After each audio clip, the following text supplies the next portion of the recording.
Ezekiel chapter 33, verse 1 to 9. Again, the word of the Lord came unto me, saying, Son of man, speak to the children of thy people, and say unto them, When I bring the sword upon a land, if the people of the land take a man of their coasts, and set him for their watchman, if, when he seeth the sword come upon the land, he blow the trumpet, and warn the people, then whosoever heareth the sound of the trumpet, and taketh not warning, if the sword come and take him away, his blood shall be upon his own head.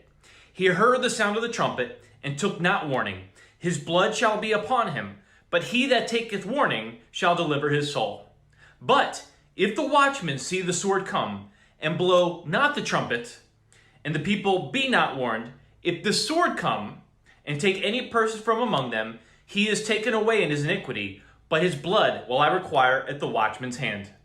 So thou, son of man, I have set thee a watchman unto the house of Israel. Therefore, thou shalt hear the word of my mouth, and warn them from me. When I say unto the wicked, O wicked man, thou shalt surely die, if thou dost not speak to warn the wicked from his way, that wicked man shall die in his iniquity, but his blood will I require at thine hand. Nevertheless, if thou warn the wicked of his way to turn from it, if he do not turn from his way, he shall die in his iniquity, but thou hast delivered thy soul. You know, a lot of people like to say Ezekiel 33 has no application to us in this current dispensation, the dispensation of grace, the church age. But I do believe there is an application in here for us. Let me explain. First off, just like in Ezekiel chapter 33, we see the sword coming upon the land. We see the tribulation period casting its shadow on the earth right here and right now. It's crazy in this world right now, but this is nothing compared to what is coming. In fact, in the book of Jeremiah chapter 30 verse 7, we read the following. Alas, for that day is great, so that none is like it. It is even the time of Jacob's trouble, but he shall be saved out of it. In Matthew chapter 24 verse 21, we read, For then shall be great tribulation, such as was not since the beginning of the world to this time, nor ever shall be. So the worst time in human history is coming. It is not here yet. This is nothing compared to what is coming. But we see this coming tribulation period casting its shadow on the earth right here and right now. And we are told we will know that we are in the season of the Lord's return. We will see the day approaching. And if we're watching, that day will not catch us off guard. In fact, the Apostle Paul in the book of 1 Thessalonians chapter 5 verse 4 puts it very plainly. But ye, brethren, are not in darkness, that day should overtake you as a thief. We will see the day approaching. If we're watching, when that day comes, it will not catch us off guard like a thief. Unfortunately, for a majority of the world, who's so caught up in this world, it's going to catch them off guard because they're not watching. But we see, just like in Ezekiel chapter 33, we see the sword coming upon the land. And what are we supposed to do? We are to warn the people. As ambassadors of Jesus Christ, our job is to warn a lost world that Jesus is coming soon. But most importantly, it is to give them the gospel of their salvation, which the Apostle Paul gives us in the book of 1 Corinthians chapter 15, verse 1 to 4. And the gospel of their salvation is simply this. Jesus Christ died on that cross for their sins. He was buried, and he rose from the dead. He resurrected on the third day, as it is written in the scriptures. Again, we can't save anybody, folks. All we can do is plant the seeds. You know, in 1 Corinthians chapter 3, verse 4 to 9, the Apostle Paul says the following, For while one saith, I am of Paul, and another, I am of Apollos, are ye not carnal? Who then is Paul, and who is Apollos, but ministers by whom ye believed, even as the Lord gave to every man?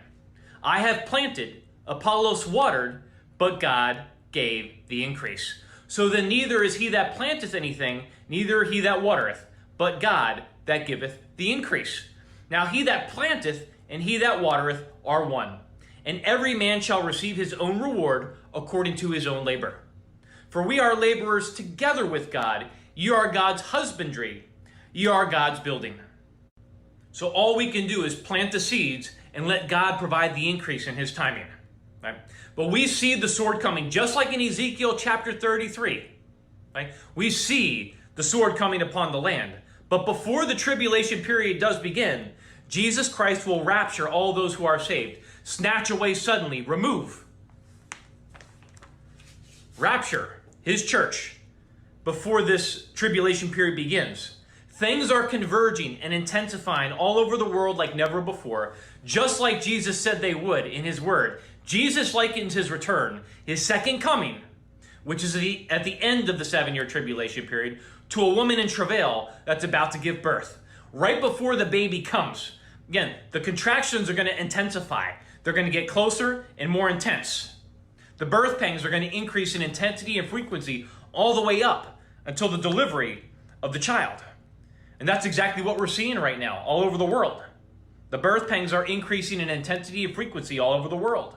The stage is getting set up for the rise of the Antichrist in the New World Order after the rapture of the church. People are being conditioned to submit to government and authoritative rule. People are being conditioned to eventually accept the coming mark of the beast, which will be implemented during the coming tribulation period, which we are not in yet. Watchmen and watchwomen all over the world are saying the same thing.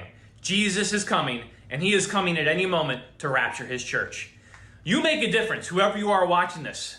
You make a difference. You are an ambassador. If you're saved, you're an ambassador for the King of Kings and the Lord of Lords, Jesus Christ, and we have a job to do. So blow your trumpets, all you watchmen and watchwomen out there, rise up with me, because we have a job to do in these final moments. In the days, weeks, and months ahead, Lord willing, unless Jesus comes for his church. Again, we're watching every day on this channel. But as things get crazier around this world, in the days, weeks, and months ahead, Lord willing, we need to blow the trumpets, folks. We have a job to do. And again, our job is to tell people, again, that Jesus is coming, and he is coming at any moment to rapture his church. We need to tell people that Jesus Christ is the only way to the kingdom of heaven, and he's the only name that's going to save them.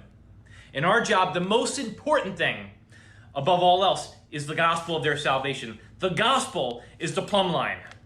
And again, our job is to give people the gospel of their salvation in a simplistic form. Not give them religion or legalism or complicate the message, but tell them they can be saved right here, right now, this very moment, and tell them that now is the accepted time. Now is the day of salvation. But again, our job is to give them the gospel of their salvation. Again, which is 1 Corinthians chapter 15, verse 1 to 4. We need to tell people that Jesus Christ died on the cross for their sins. He paid their sin debt in full with his blood on the cross at Calvary. He paid the price that they could never pay on their own.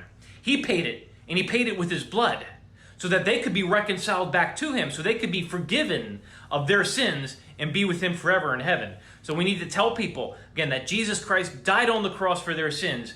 He was buried, and he resurrected. He rose from the dead on the third day, as it is written in the scriptures. We need to give people that message and then pray for them.